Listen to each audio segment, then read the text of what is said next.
दूर की आवाज़।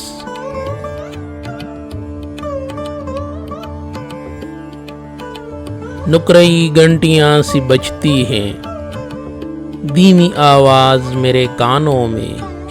दूर से आ रही है तुम शायद भूले बिसरे हुए ज़मानों में। अपनी मेरी शरारतें शिकवे याद कर कर के हंस रही हो कहीं।